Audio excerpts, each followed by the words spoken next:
จะมาให้อาหารเจ้าตัวเล็กกินแบบบุฟเฟ่เลยการเกลืออาหารกระต่ายเนาะมื้อนี้เนาะบ่สินดูว่าจักนาทีมันจะกินหมด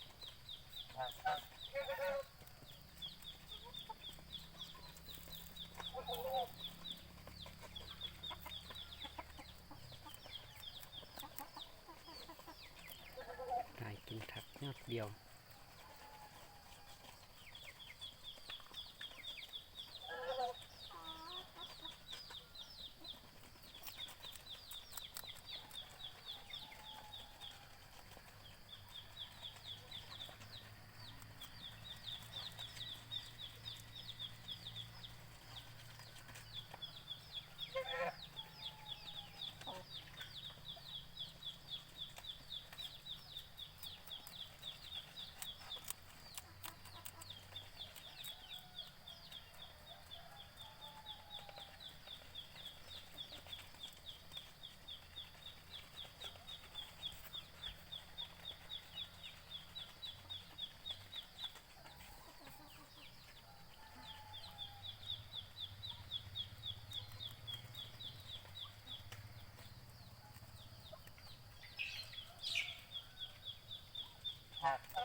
ให้ยอดเดียวก็หมดขาเนี่ยจะมาให้2 ยอดกันเลยแต่เพิ่มมันจะกินหมดอีกบ่2 ยอด2 ยอดจากบ้งงาม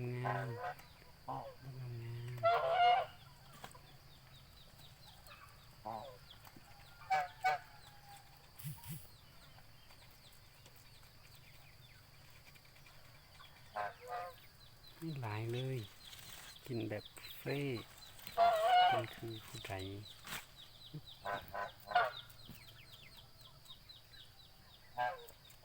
หมดแน่นอนบ่เกินพอ10 นาที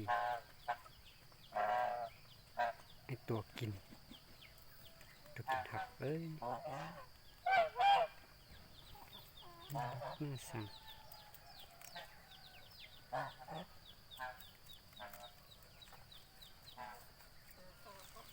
ยิ้มหน่อยยิ้มบิดหน้านี่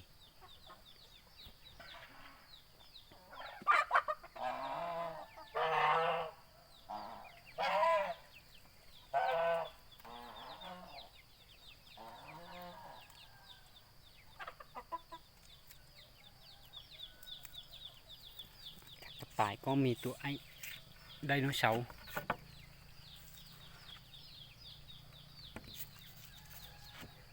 ชาวน้อยนั่นก็คือห่านนั่นเองมาบริหารกัน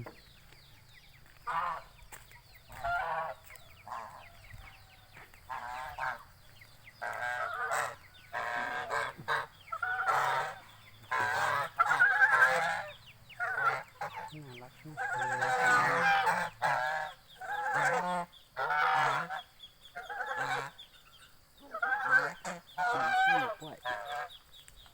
เจ้าเป็ดเจ้าไก่ก็ข้อกไก่ข้อก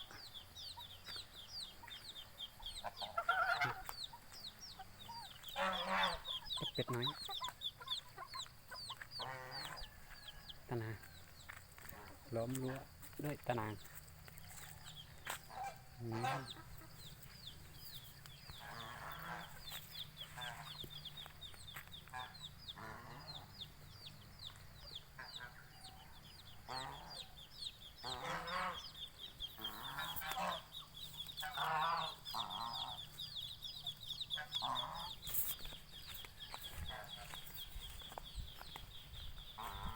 เนาะ